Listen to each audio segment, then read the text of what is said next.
चलिए आगे बढ़ते और बात कर लेते एक और बड़ी खबर की। देहरादून से आपको बड़ी खबर बता रहे हैं, जहां वन्य क्षेत्रों में आग की घटनाएं लगातार बढ़ती जा रही है। पर्वतीय क्षेत्र के वनों में आगजनी हो रही है, जहां गैरसैंण क्षेत्र में कई घटनाएं आग की सामने आ चुकी है। आपको बता दें कि कंट्रोल करने के लिए तमाम जो प्रयास है वो भी किए जा रहे हैं, लेकिन वन्य क्षेत्रों में लगातार आग की घटनाएं बढ़ती ही जा रही है। देखिए, अगर हम उत्तराखंड के भौगोलिक क्षेत्र की बात करें, यहाँ के वातावरण की बात करें, तो काफी ठंडा वातावरण होता है, लेकिन उसके बावजूद भी लगातार वन्य क्षेत्रों में आग की घटनाएं बढ़ी है। चाहे हम 2023 की बात करें या अभी की शुरुआत की बात करें, यहाँ पर भी लगातार इसी प्रकार की घटनाएं देखने को मिल रही है। चलिए इसी खबर पर ज्यादा जानकारी ले लेते हैं। सोनू लगातार हमारे साथ में जुड़े हैं। सोनू, अगर आंकड़ों की बात करें तो 2023 नवंबर में और उससे लेकर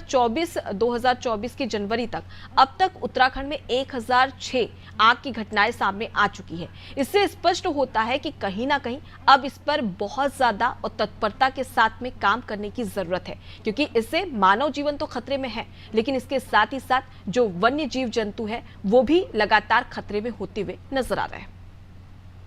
बिल्कुल ठीक कहा अनुपमा आपने, क्योंकि जिस तरह से हम वन्य क्षेत्रों में बनाने की घटनाओं के दायरे को बढ़ता हुआ देख रहे हैं, और अब चूंकि फॉरेस्ट फायर का सीजन चल रहा है और ऐसे में एक तरफ चुनावी महासंग्राम भी हम देख रहे हैं, तो जो कुछ ऐसे वन विभाग के अधिकारी कर्मचारी जिनको चुनाव की ड्यूटी पर लगाया गया है, हालांकि पहले चरण में चुनाव हो रहे हैं और 19 तारीख के बाद ये अपने मूल विभाग में कार्य करते हुए नजर आएंगे, लेकिन इस दौरान जो कई क्षेत्रों से वनाग्नि की घटनाएं सामने आ रही हैं, और पहले की अगर हम बात करें तो उत्तराखंड की बेशकीमती वन संपदा जो है वो जल करके खाक हो गई। तो ऐसे में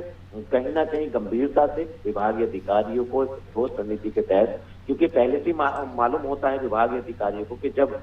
गर्मियां बढ़ती हैं तो उस वक्त वन्य क्षेत्रों में आग की घटनाएं भी बढ़ने लगती हैं, तो कैसे इसको कंट्रोल किया जा सकता है और आगे घटनाएं खास तौर पर वन्य क्षेत्रों में वनाग्नि की ना हो, इस पर कैसे फोकस किया जा सकता है। क्योंकि उत्तराखंड का जो मौसम है वो कहीं ना कहीं बाधा भी बनता है। एक तरफ उत्तराखंड के पर्वतीय क्षेत्रों में बर्फबारी देखने को मिल रही है, एक रोज पहले की तरफ बात करें तो विश्व प्रसिद्ध केदारनाथ धाम में हल्की बर्फबारी हुई और मौसम विभाग ने अलर्ट भी जारी किया था। दूसरी तरफ अगर हम चमोली के ही गैरसैंण क्षेत्र की बात करें तो वनाग्नि की घटनाएं सामने आ रही है। तो जो मैदानी क्षेत्र हैं और जो कम ऊंचाई वाले क्षेत्र हैं, यहाँ पर जो वन विभाग का जो वन्य क्षेत्र है वहां पर वनों की वनाग्नि की घटनाएं सामने आ रही हैं, और जो अधिक ऊंचाई वाले क्षेत्र है वहां पर मौसम का कुछ और ही मिजाज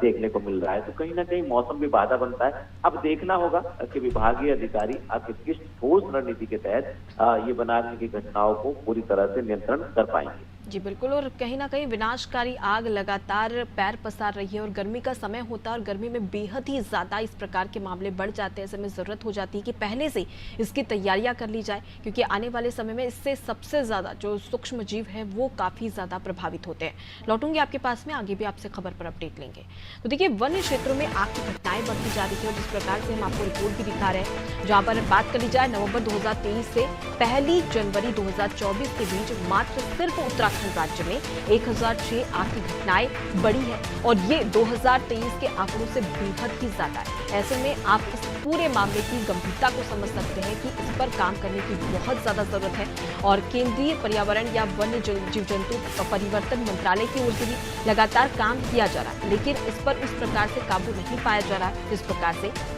पाया जाना चाहिए।